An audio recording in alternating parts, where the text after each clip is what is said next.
नारियल के जन्म की कहानी। प्राचीन काल में सत्यव्रत नाम के एक राजा राज करते थे। वह प्रतिदिन पूजा पाठ किया करते थे। उनके पास किसी भी चीज की कमी नहीं थी। वह धन दौलत से लेकर हर प्रकार की सुविधा से समृद्ध थे। हालांकि इसके बावजूद भी राजा की एक अभिलाषा थी जिसे वह पूर्ण की चाह रखते थे। दरअसल राजा सत्यव्रत को किसी प्रकार से स्वर्गलोक जाने की इच्छा थी। वह अपने जीवन में कम से कम एक बार स्वर्गलोक के सौंदर्य को देखना चाहते थे, लेकिन उन्हें इसका मार्ग नहीं पता था। इधर दूसरी तरफ ऋषि विश्वामित्र अपनी तपस्या के लिए घर से बाहर निकले। चलते चलते वह अपनी कुटिया से काफी आगे चले गए थे। काफी समय बीत गया लेकिन वह नहीं लौटे। इस कारण उनका परिवार भूख और प्यास से तड़प रहा था। राजा सत्यव्रत को जब ये पता चला तो उन्होंने ऋषि विश्वामित्र के परिवार के पालन पोषण की जिम्मेदारी ले ली।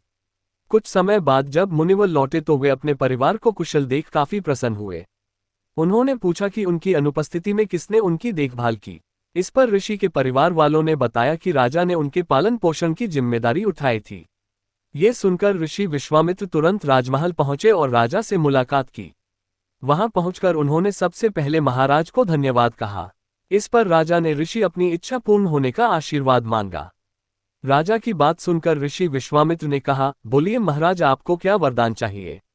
तब महाराज ने कहा, हे मुनि, मुझे एक बार स्वर्गलोक के दर्शन करने हैं। कृपया करके मुझे वहां जाने का वरदान दें। राजा की प्रार्थना सुनकर ऋषि विश्वामित्र ने एक ऐसा रास्ता बनाया जो स्वर्गलोक की ओर जाता था। ये देख राजा सत्यव्रत बहुत खुश हुए। वह तुरंत उस रास्ते पर चल पड़े और स्वर्गलोक पहुंच गए। यहाँ पहुंचते ही इंद्रदेव ने उन्हें नीचे धक्का दे दिया, जिसके कारण वो सीधे धरती पर जा गिरे। राजा ने सत्यव्रत ने तुरंत सारी घटना ऋषि विश्वामित्र बताई। राज की बात सुनकर ऋषि विश्वामित्र गुस्से से आग बबूला हो उठे।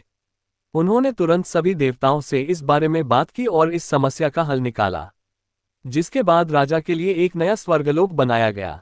नए स्वर्गलोक को पृथ्वी और देवताओं के स्वर्गलोक के बीचों बीच स्थापित किया गया था, ताकि किसी को परेशानी न हो।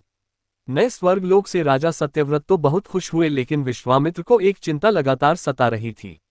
उन्हें डर था कि नया स्वर्गलोक कहीं जोरदार हवा के कारण गिर न पड़े। अगर ऐसा होगा तो राजा सत्यव्रत दोबारा से धरती पर जा गिरेंगे।